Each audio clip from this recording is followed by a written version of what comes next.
Hello everyone. मैं CA Kamlesh Chaudhary आपके साथ डिस्कस करने वाला हूँ बहुत ही important provision section 43BH of income tax act regarding payment to micro and small enterprise.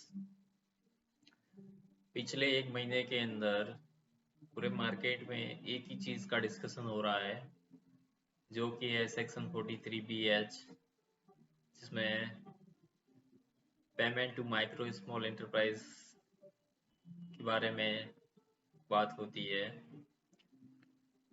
सो ये वीडियो में अपने पूरे डिटेल में ये सेक्शन के बारे में डिस्कशन करेंगे। ये जो प्रोविज़न है वो फाइनेंशियल ईयर 23-24 जो करंट फाइनेंशियल ईयर है उसमें एप्लीकेबल हो चुका है। इसके अंदर इनकम टैक्स के अंदर एक सेक्शन है 43B। उसमें ऐसा है कि आपको कोई भी एक्सपेंस का डिडक्शन तभी अलाउड होगा जब आप उसका एक्चुअल में पेमेंट कर देते हैं। तो इसी सेक्शन 43B के अंदर क्लॉज एच ऐड किया गया बाय फाइनेंस एक्ट 2023, जो कि इस प्रकार है: any sum payable by the assessee to micro and small enterprise beyond the time limits specified in section 15 of micro small and medium enterprises development act 2006 shall be allowed only in computing the income of that previous year in which such sum is actually paid by him। तो ये जो provision है income tax के अंदर section 43BH, उसका अपना पूरा detail के अंदर डिस्कशन करेंगे।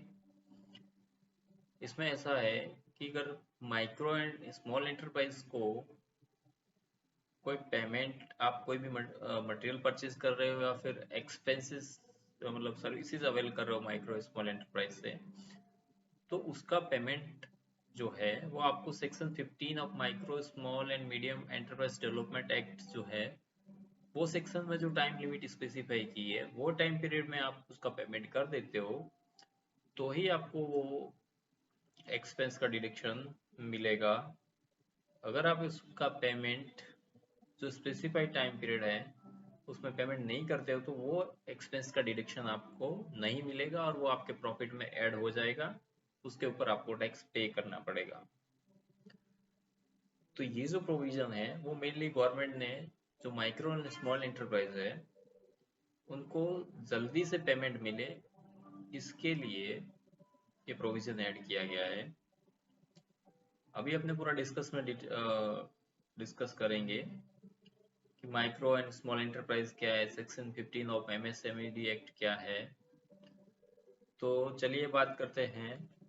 तो micro small and medium enterprise development act 2006 जो है उसके अंदर एंटरप्राइज वर्ड जो है उसकी डेफिनेशन इस प्रकार से है: enterprise means an industrial undertaking or a business concern or other establishment by whatever name called engaged in manufacture or production of goods or engaged in providing or rendering of any services। तो यहाँ पे section 43BH के अंदर जो payment करने की बात हो रही है एंटरप्राइज को, उसके अंदर वो एंटरप्राइज में मैन्युफैक्चरर में एंगेज्ड हो और engaged in providing or rendering of any service, वही यहाँ पे फॉल होंगे। अभी एंटरप्राइज का मीनिंग तो आपने देख लिया, माइक्रो स्मॉल एंटरप्राइज का मीनिंग क्या है, तो उसके लिए भी 1 जुलाई 2020 से नया क्लासिफिकेशन आया था, जिसके अंदर माइक्रो एंटरप्राइज जो है वो मैन्युफैक्चरर एंटरप्राइज और एंटरप्राइजेज रेंडरिंग सर्विसेज जिनका investment in plant and machinery not more than 1 crore and annual turnover not more than crore, ये दोनों कंडीशन फुलफिल होती है तो वो माइक्रो एंटरप्राइज की डेफिनेशन में फॉल होता है। और small enterprise means investment in plant and machinery not more than 10 crore and annual turnover not more than 50 crore. अगर ये दोनों कंडीशन फुलफिल होती है तो वो स्मॉल एंटरप्राइज कंसिडर किया जाएगा। And medium enterprise means investment in plant and machinery not more than 50 crore and annual turnover not more than 250 crore। तो सेक्शन 43B(H) के अंदर है, उसमें micro and small enterprise he fall होते हैं। इसमें मीडियम एंटरप्राइज जो है ये फॉल नहीं होते हैं, खाली माइक्रो एंड स्मॉल एंटरप्राइज को ही ये प्रोविजन एप्लीकेबल है। तो आप किसी भी सप्लायर से मटेरियल ले रहे हो, वो माइक्रो है या स्मॉल है, तो ही आपको सेक्शन 43 भी एप्लीकेबल होगा। मीडियम एंटरप्राइज या लार्ज एंटरप्राइज है तो सेक्शन 43 भी एप्लीकेबल नहीं है, आपको डरने की कोई जरूरत नहीं है। अभी माइक्रो एंड स्मॉल एंटरप्राइज का तो मीनिंग चेक कर लिया आपने, तो सेक्शन 15 में जो टाइम लिमिट दिया गया है उसके बारे में डिस्कस करते हैं। तो सेक्शन 15 है the liability of buyer to make payment where any supplier supplies any goods or render any services to any buyer, the buyer shall make payment thereof on or before the date agreed upon between him and the supplier in writing, or where there is no agreement in his behalf before the appointed date। मतलब क्या हुआ कि कोई भी supplier जो है, यहाँ पे सप्लायर वर्ड लिखा है सेक्शन 15 में, तो सप्लायर वर्ड का मीनिंग क्या है कि सप्लायर मीन्स अ माइक्रो और small enterprise which has filed a memorandum with the authority। Means कि यहाँ पे माइक्रो और स्मॉल एंटरप्राइज ही जो है उन्हीं को सेक्शन 15 का बेनिफिट दिया गया है, जो कि सप्लायर की डेफिनेशन में है, और वो भी who held filed a memorandum with authority, मतलब कि जिन्होंने उद्यम रजिस्ट्रेशन ले रखा है वो ही माइक्रो और स्मॉल एंटरप्राइज को सेक्शन 15 का बेनिफिट दिया जाएगा। तो इसके अंदर जो अगर रजिस्टर उद्यम रजिस्टर आपने नहीं करवाया हुआ है तो भी सप्लायर को इसका बेनिफिट नहीं मिलेगा। ये तो सप्लायर की डेफिनेशन की बात हो गई, बट टाइम पीरियड की बात करते हैं। तो इसमें लिखा है कि बायर और सप्लायर दोनों मिलके कोई डेट अग्री कर लेते हैं तो वो टाइम पीरियड से पहले उसको पेमेंट करना पड़ेगा, और जहां पे अगर दोनों के बीच में कोई अग्रीमेंट ही नहीं है रिगार्डिंग पेमेंट टर्म्स तो बिफोर द अपॉइंटेड डेट उसको पेमेंट करना पड़ेगा। फिर आगे लिखा है provided that in no case the period agreed upon between the supplier and buyer in writing shall exceed 45 days from the date of acceptance or the date of deemed acceptance। meaning by कि supplier और buyer के बीच में agreement करके payments की terms final कर सकते हैं, पर मैक्सिमम 45 डेज तक ही कर सकते हैं, उससे अब वो आप पेमेंट की टर्म्स फाइनल नहीं कर सकते, अग्री नहीं कर सकते। अदरवाइज अगर आप 45 डेज से अबोव की टर्म्स अग्री करते हो बायर और सेलर बीच दोनों, तो वो ये एमएसएमई एक्ट के अंदर वैलिड नहीं है। मैक्सिमम आप 45 डेज तक ही टर्म्स अग्री कर सकते हो। और दूसरा, जहां पे कोई अग्रीमेंट ही नहीं है पेमेंट के रिगार्डिंग, तो वहां पे आपको बिफोर अपॉइंटेड डेट पेमेंट करना है। तो अपॉइंटेड डेट का मीनिंग क्या है? Appointed that means the day following immediately after the expiry of the period of 15 days from the day of acceptance or day of deemed acceptance of any goods or services by buyer from supplier। मतलब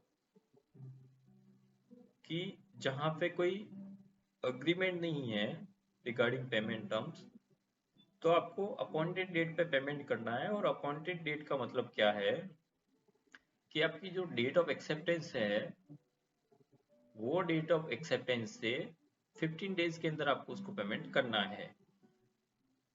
date of acceptance का मतलब क्या हुआ? The day of acceptance means the day of actual delivery of goods और rendering of services. मतलब कि जब actual delivery of goods होती है या फिर सर्विस रेंडर होती है तो उसके 15 डेज के अंदर आपको पेमेंट करना पड़ेगा, अगर आपके बायर एंड सप्लायर के बीच में कोई रिटर्न एग्रीमेंट नहीं है रिगार्डिंग पेमेंट टर्म्स। दूसरा, where any objection is made in writing by buyer regarding acceptance of goods or services within 15 days from the day of the delivery of goods or rendering of service, the day on which such objection is removed by the supplier. मतलब क्या हुआ कि मतलब supplier ने good supply किए पर उसमें कोई डिफेक्ट है, तो अगर बायर उसको विद इन 15 डेज में ऑब्जेक्शन करता है रिगार्डिंग क्वालिटी रेट डिफरेंस, तो वो जो ऑब्जेक्शन है वो सप्लायर जब भी सॉल्व करे, वो सॉल्व करने के 15 डेज बाद में ही डेट ऑफ एक्सेप्टेंस कंसिडर किया जाएगा।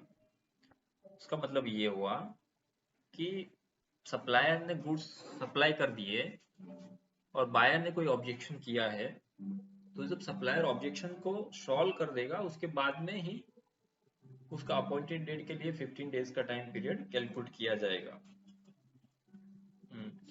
तो ये बात हुई सेक्शन 15 की कि अगर बायर और सप्लायर के बीच में कोई अग्रीमेंट है तो मैक्सिमम 45 डेज में पेमेंट करना पड़ेगा, और अगर कोई अग्रीमेंट ही नहीं है तो बिफोर द अपॉइंटेड डेट, मतलब कि विद इन 15 डेज पेमेंट करना पड़ेगा सप्लायर को। अभी बात करते हैं कि बायर और सप्लायर दोनों मिलके जैसे 90 डेज 120 डेज या 180 डेज का टर्म्स अग्री करते हैं, तो ये जो एमएसएमई एक्ट है उसके अंदर सेक्शन 24 है, वो उसका ओवरराइडिंग इफेक्ट है। मतलब क्या हुआ कि the provision of section 15 to 23, section 15 मतलब time limit regarding payment to micro and small enterprise. The provision of section 15 of 15 to 20 shall have effect not withstanding anything inconsistent with contained in any other law for the time being in force. मतलब आपने जो भी कोई दूसरा contract किया होगा तो ये जो एमएसएमई एक्ट जो है उसका ओवरराइडिंग इफेक्ट रहेगा। ये है सबसे सुपर एक्ट है और मैक्सिमम आप 45 दिन तक ही टर्म्स अग्री कर सकते हो, उससे ज्यादा टर्म्स अग्री नहीं कर सकते। अभी अपने डिस्कस करते हैं कि सप्लायर साइड तो अपने डिस्कस कर लिया कि अगर सप्लायर माइक्रो या स्मॉल एंटरप्राइज है तो ही वो सेक्शन 15 के अंदर फॉल हो रहा है ऑफ एमएसएमई एक्ट, और वो ही section 43BH of income tax में फॉल हो रहा है। बट फ्रॉम बायर पर्सपेक्टिव कौन कौन इंक्लूडेड है, तो ये जो applicable to all person, micro small medium large enterprise government enterprise, कोई भी एंटरप्राइज हो सब एंटरप्राइज को ये रूल एप्लीकेबल है। इसमें कोई भी बायर पर्सपेक्टिव कोई एग्जेप्शन नहीं है। तो अगर आप माइक्रो एंटरप्राइज हो, स्मॉल एंटरप्राइज हो, मीडियम एंटरप्राइज हो, लार्ज एंटरप्राइज हो या फिर गवर्नमेंट हो, तो भी आपको ये जो एक्ट सेक्शन 43BH है वो एप्लीकेबल होगा। इसमें बायर पर्सपेक्टिव कोई एग्जेप्शन नहीं है। दूसरा क्वेश्चन है, ये ओनली रजिस्टर्ड एमएससी सप्लायर है उन्हीं को एप्लीकेबल होगा या सबको एप्लीकेबल होगा? तो इसमें अपने जो देखा सप्लायर की डेफिनेशन में कि supplier means micro small enterprise who has filed a memorandum with the authority, मतलब जिन्होंने उद्यम रजिस्ट्रेशन सर्टिफिकेट लेके रखा है उन्हीं सप्लायर्स को आपको पेमेंट 43(20)H के अंदर अकॉर्डिंग करना पड़ेगा। अगर वो रजिस्टर्ड नहीं है और आप पेमेंट नहीं करते हो तो आपको कोई इश्यू नहीं होगा। तो ये ओनली रजिस्टर्ड जो माइक्रो एंड स्मॉल सप्लायर्स है उन्हीं को एप्लीकेबल है। थर्ड क्वेश्चन है, payment to micro and small enterprise जो है वो फीफो बेसिस पे सेटअप होना चाहिए या लिफो बेसिस पे होना चाहिए? फीफो बेसिस मतलब first in first out, first आपने जो परचेज किया उसका पेमेंट पहले जाएगा, जो बाद में किया उसका पेमेंट बाद में सेटअप होगा।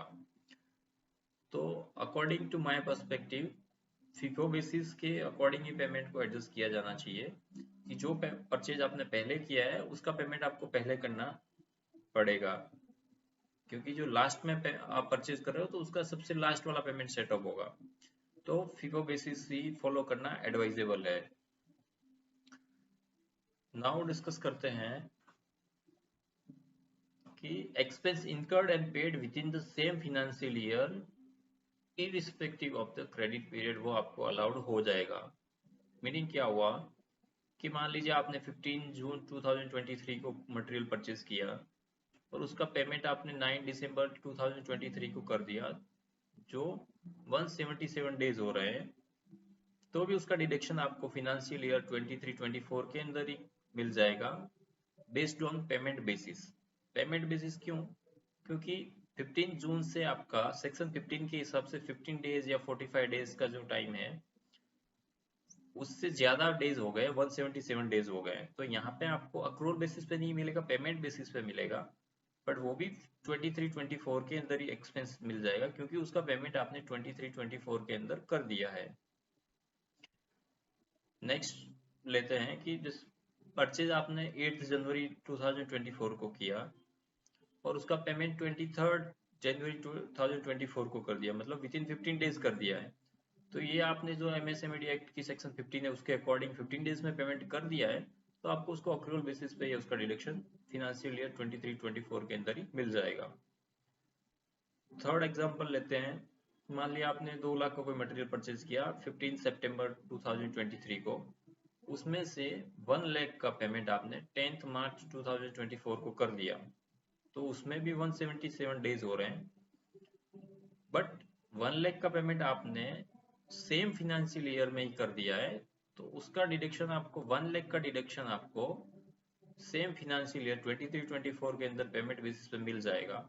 और बाकी का अगर जो पेमेंट है 1 लाख पेंडिंग, वो नेक्स्ट ईयर में अगर 17 मई 2024 को किया है, तो उसका टाइम 245 डेज हो रहे हैं और वो सेम फिनेंशियल ईयर में भी पेमेंट नहीं है, तो उसका डिडक्शन आपको करंट ईयर मतलब कि 23-24 के अंदर नहीं मिलेगा। और नेक्स्ट ईयर में अगर आप जब भी पेमेंट करोगे, मतलब ये 17 मई को कर रहे हो आप, तो 24-25 के अंदर आप उसका डिडक्शन मिल सकेगा आपको on the basis of payment basis. तो इसका मतलब ये हो गया expense incurred and paid with in the same financial year आप पे कर देते हो, तो वो आपको उसी साल में अलाउड हो जाएगा expense irrespective of the credit period. Second है कि मान लीजिए आपने 10 मार्च 2024 को मटेरियल परचेज किया और उसका पेमेंट 14 अप्रैल 2024 को कर दिया। अग्री करते हैं कि दोनों के बीच में अग्रीमेंट है, 45 डेज का टाइम पीरियड है, तो ये पेमेंट जो है वो 31 मार्च 2024 को तो बैलेंस शीट में पेंडिंग दिखा रहा होगा, बट उसने पेमेंट जो टाइम पीरियड है सेक्शन 15 के हिसाब से 45 डेज का, उसके अंदर कर दिया है 35 दिन के अंदर ही, तो उसका भी एक्सपेंस आपको 23-24 के अंदर ही मिल जाएगा अक्रूवल बेसिस पे।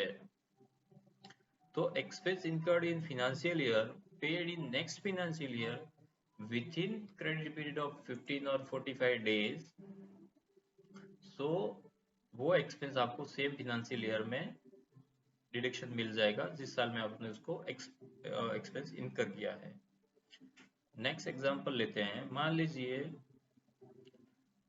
22 जुलाई 2023 को आपने मटेरियल परचेज किया और उसका पेमेंट आपने 10 अप्रैल 2024 को किया, तो यहाँ पे 263 डेज हो रहे हैं, जो कि सेक्शन 15 ऑफ एमएसएमई एक्ट में 15 या 45 डेज जो है उससे बियॉन्ड है, तो इसका एक्सपेंस आपको 23-24 में नहीं मिलेगा।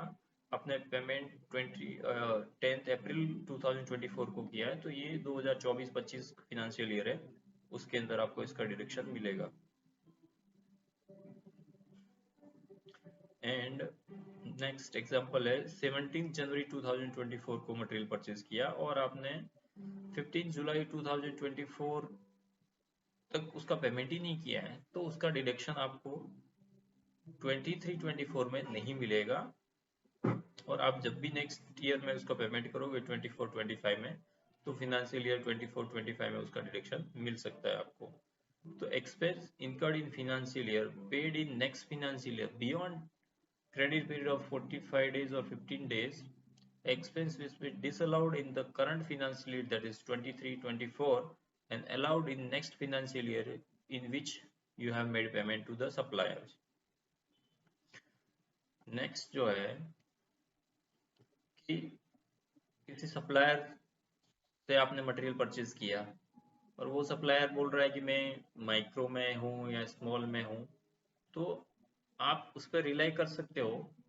बट मान लो अगर वो कुछ आपको फॉल्स इंफॉर्मेशन दे रहा है, तो आप उसका उद्यम रजिस्ट्रेशन लेके गवर्नमेंट की जो वेबसाइट है ये, इस पे जाके यहाँ पे प्रिंट एंड वेरीफाई का जो ऑप्शन है, उसमें ये न्यू करके जो एक ऑप्शन आया है वेरीफाई उद्यम रजिस्ट्रेशन नंबर, वहां पे आप उसका उद्यम रजिस्ट्रेशन नंबर डाल के ये सेंसिटिव कोड डाल के वेरीफाई कर सकते हैं कि उस जो सप्लायर है वो माइक्रो है, स्मॉल है, मैन्युफैक्चरर है, ट्रेडर है, सर्विस प्रोवाइडर है। वो इन्फॉर्मेशन आपको यहाँ से गवर्नमेंट की वेबसाइट से मिल जाएगी।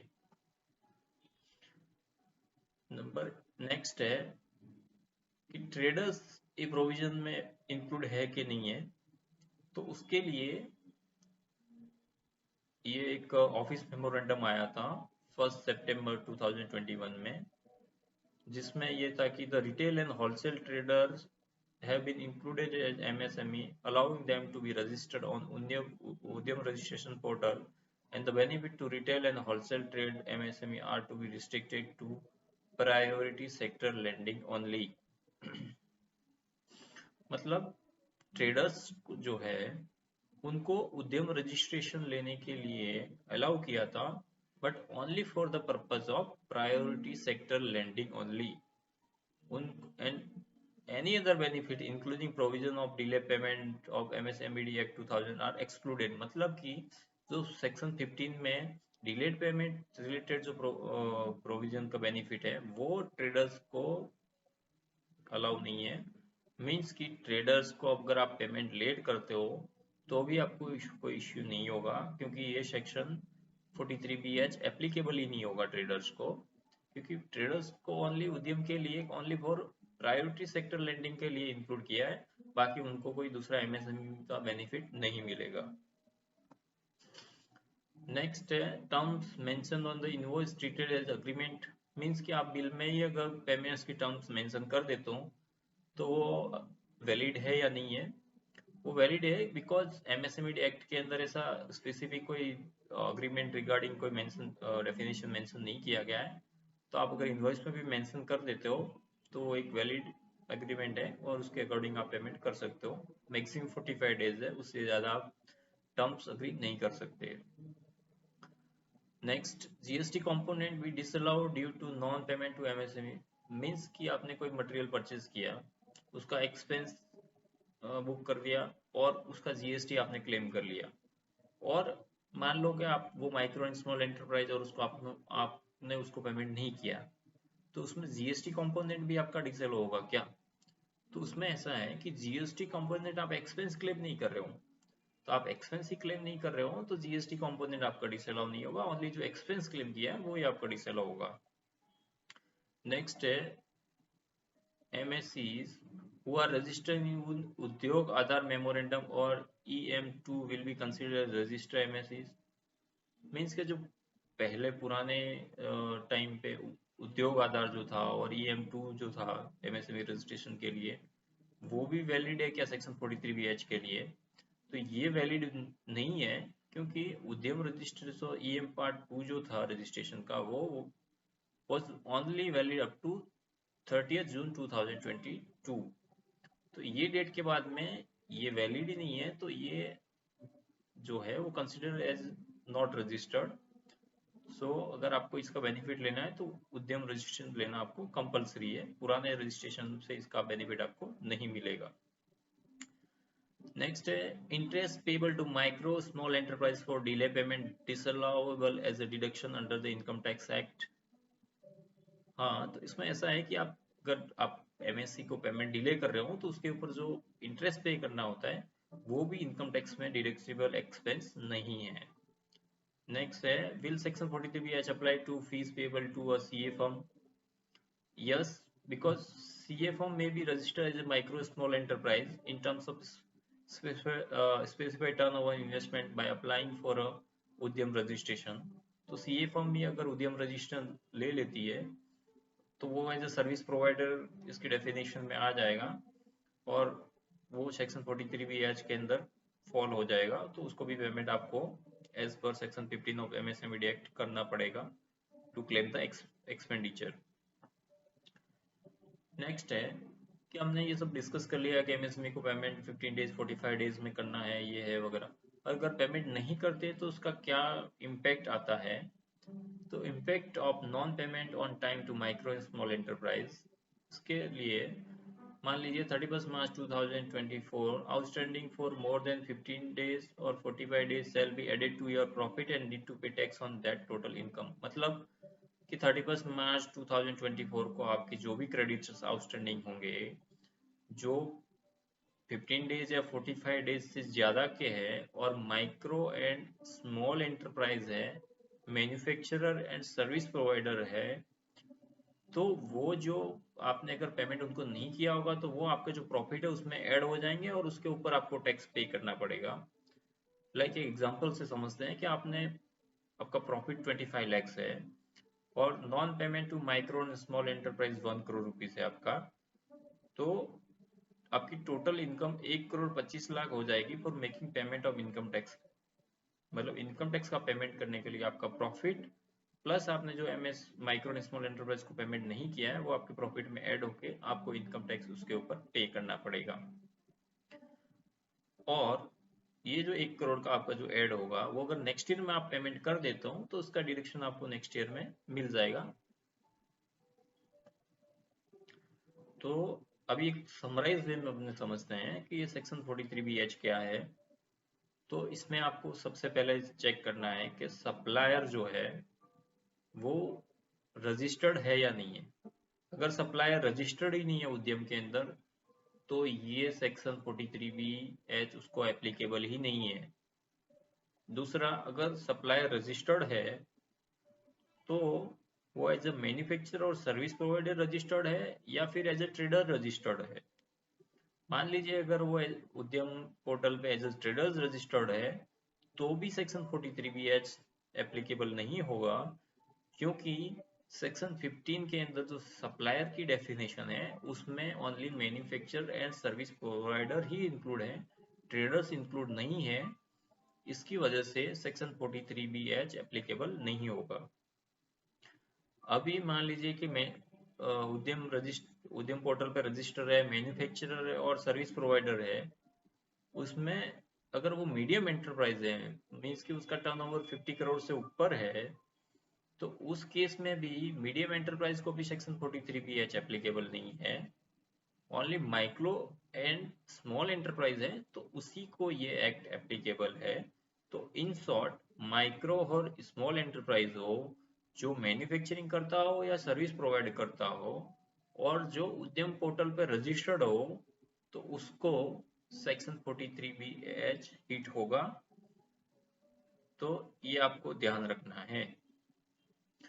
अभी इन शॉर्ट में आपको एक सिंपल में समरी बता दूं कि if invoice between 1st April 2023 to 15th February 2024 were paid before 31st March 2024 then allowed as expense in the financial year 23-24 because आपने फिनेंशियल ईयर के अंदर जो एक्सपेंसेस किया है, मटेरियल परचेज किया, उसका पेमेंट 31 मार्च से पहले ही कर दिया है। भले आपने उसका पेमेंट जो सेक्शन 15 में 15 डेज या 45 डेज का टाइम पीरियड है उसके बाद में किया है, फिर भी आपको फिनेंशियल ईयर 23-24 के अंदर ही आपको एक्सपेंस मिल जाएगा क्योंकि आपने उसका 31 मार्च से पेमेंट पहले ऑलरेडी कर दिया है।